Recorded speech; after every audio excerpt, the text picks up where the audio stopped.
And this is, I think, kind of consistent across all organizations, that they run meetings in the absence of the president.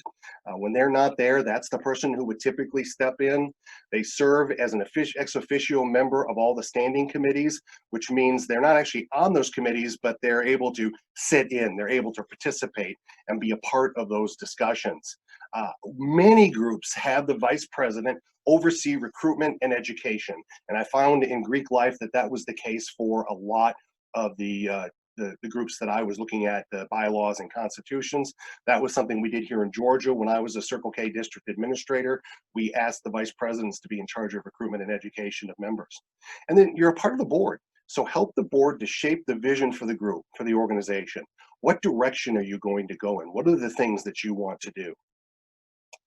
Now, advisors, thank you all for being here. You are the link that brings everything together. You are that, as the puzzle piece image shows there, you are what holds it all together and brings everything together.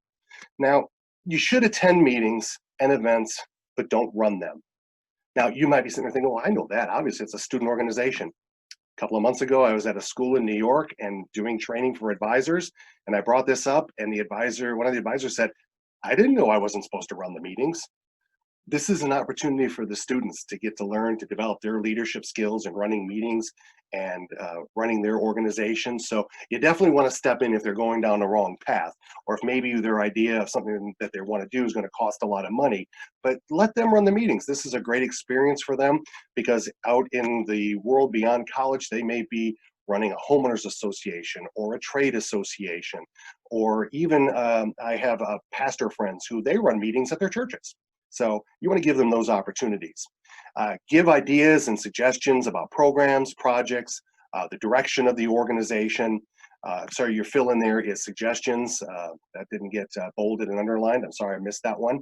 And let them run with it. And you know what, a lot of times they'll surprise you. I can remember as an administrator many times giving ideas to my students, and they made it way better than I even imagined it could be.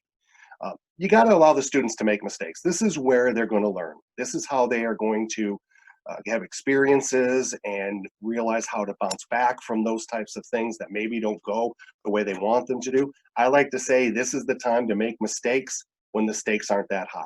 They're not going to lose their house. They're not going to lose their job or their life, or bad things really aren't typically going to happen. They might feel bad, but it's not going to typically be the end of the world. And as advisor, you have a role in managing the executive board by showing them how to program effectively.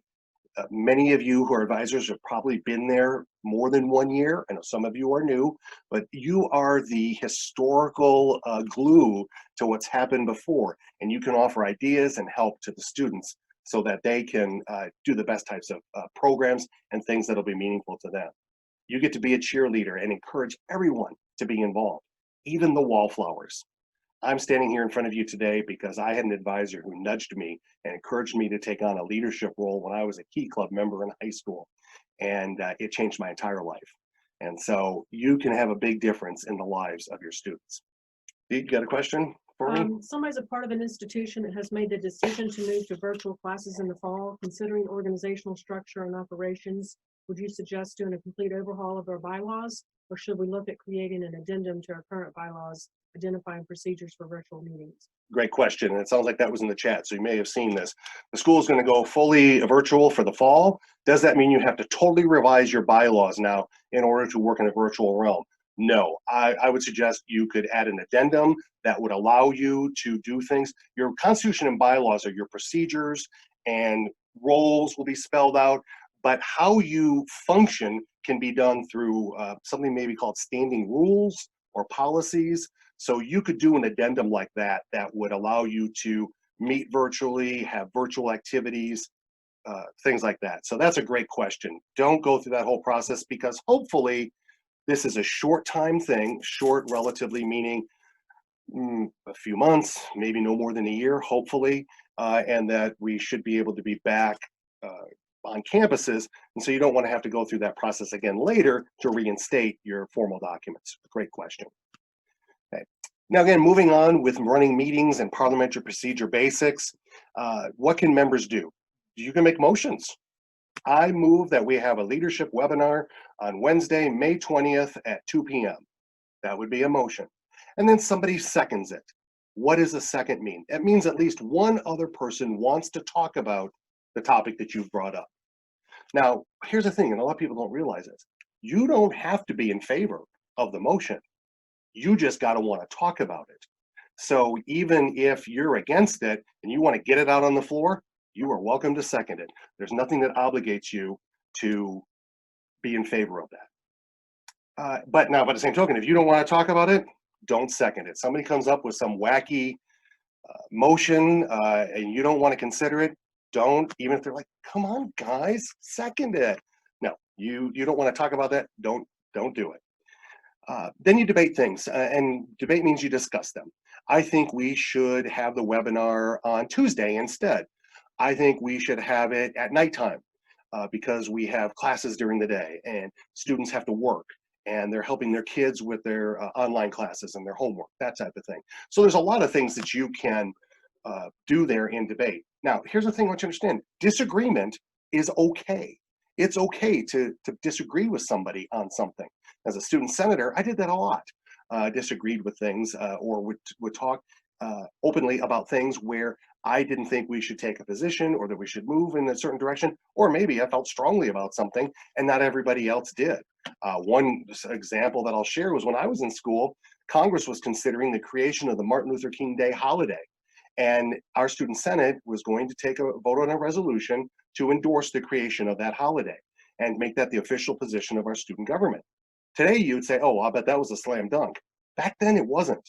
I was a student in Wisconsin, and that was not a very diverse state at the time. So there were a lot of people who didn't understand why we needed another holiday, especially just a couple of weeks after Christmas, New Year's, that type of thing.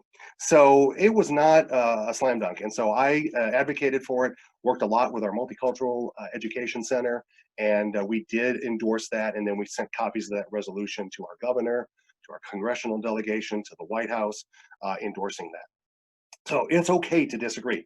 Here's the thing, your disagreement can't be personal. It can't be, oh, you always say stuff like that. Or, you didn't show up last week, you don't know. No, stick to the merits of whatever the proposal is. That's how you do proper debate. And then you vote. You can say yes or no, you can raise your hands. A lot of people like to use all in favor say aye, all opposed say nay. Abstention, that means you're there, but you're not taking a position.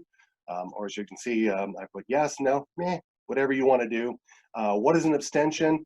A good example of this is if you recall back about 6 months ago when the impeachment articles were being considered by Congress, Congresswoman Tulsi Gabbard from Hawaii voted present. She was there, but she didn't take a position either way. That's what you do to abstain in Congress. You vote present. So that way she was at least recorded as being in attendance. So that's an abstention. Motions are how you get things done. All right, now, when you do this, you might want to have a leadership retreat. I would suggest that even if you're a 4-member club. I can remember when I was administrator, some of our club boards, 4 members, they would have a retreat in someone's in the residence hall in their room or in their apartment, or they would go to a restaurant and they would do a little retreat. So if you're going to do this, determine are you going to do it in person or are you going to do it virtually? Depending on where you are, if you're all in the same community and what the rules are in your state about getting people together, you may be able to actually meet and have something like this. You probably have to be 6 feet apart, but you could actually physically be together, even if you have to sit in someone's driveway. Review the responsibilities and the roles of all of the members of the group during this. Make sure everybody knows who's supposed to do what. That'll keep things from falling through the cracks.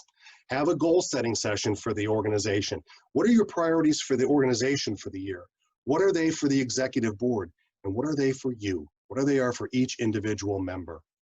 You can do team builders, and there are some virtual ones out there that you can do. So look for those and find those. A friend of mine, Jason Lavasser, has got a ton of those types of things. You can find him all over the internet, and he can give you ideas. There's also a group called the Virtual Engagement Group. And Jason started that, and there's over 6,000 people in there. Find that, be a part of that, and you can find those types of things there. Have good content, but make the learning fun, however that you need to go about doing that. I like to use stories and examples during my programs to help people be connected to the information And so that's something that I would suggest for you as well.